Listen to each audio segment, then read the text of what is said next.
And coverage ન્યૂઝમાં આપનું સ્વાગત છે। અમદાવાદમાં રાજ્યના માહિતી અને પ્રસારણ વિભાગ તથા કલર્સ ગુજરાતીના સંયુક્ત ઉપક્રમે પંડિત દીનદયાળ ઉપાધ્યાય ઓડિટોરિયમ ખાતે ગુજરાતી ચલચિત્ર પારિતોષિક વિતરણ સમારોહ 2024નું આયોજન કરવામાં આવ્યું હતું। તમામ એવોર્ડ વિજેતાઓને અભિનંદન પાઠવતા મુખ્યમંત્રીએ જણાવ્યું કે આ સમારોહમાં ગુજરાતની કલા અને સંસ્કૃતિનું સન્માન વડાપ્રધાન નરેન્દ્ર મોદીના વિચારને સાર્થક કરનારો છે। નરેન્દ્ર મોદી ગુજરાતના મુખ્યમંત્રી હતા ત્યારથી જ ગુજરાતી ફિલ્મોને પ્રોત્સાહન આપવા માટે પરિણામદાયી પ્રયાસો થયા છે, જેની ફલશ્રુતિ સ્વરૂપે અન્ય ઇન્ડસ્ટ્રી સાથે હવે ફિલ્મ ઇન્ડસ્ટ્રી પણ ગુજરાતના સ્ટ્રેટેજિક ટુરિઝમ લોકેશન્સ તરફ આકર્ષાય છે। તેનું ઉત્તમ ઉદાહરણ તાજેતરમાં જ યોજાયેલી ફિલ્મફેર એવોર્ડ્સ છે। ફિલ્મ ઇન્ડસ્ટ્રી ગુજરાતની ટુરિઝમ લીગસી અને વિરાસતને વિશ્વ સમક્ષ પ્રસ્તુત કરી રહી છે। ગુજરાતી ફિલ્મ ઇન્ડસ્ટ્રીઝમાં પરિવર્તનમાં સમગ્ર ગુજરાતની ફિલ્મ ઇન્ડસ્ટ્રીનો પરિશ્રમ છે, તેમણે જણાવ્યું।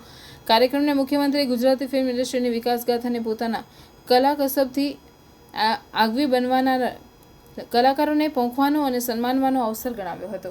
વર્ષ 2020, 21 અને 22ની ફિલ્મો માટે આશરે 1 કરોડ 16 લાખ રૂપિયા જેટલી રકમના પુરસ્કાર મળવા બદલ તેમણે તમામ કલાકારોને પુનઃ અભિનંદન પાઠવ્યા હતા।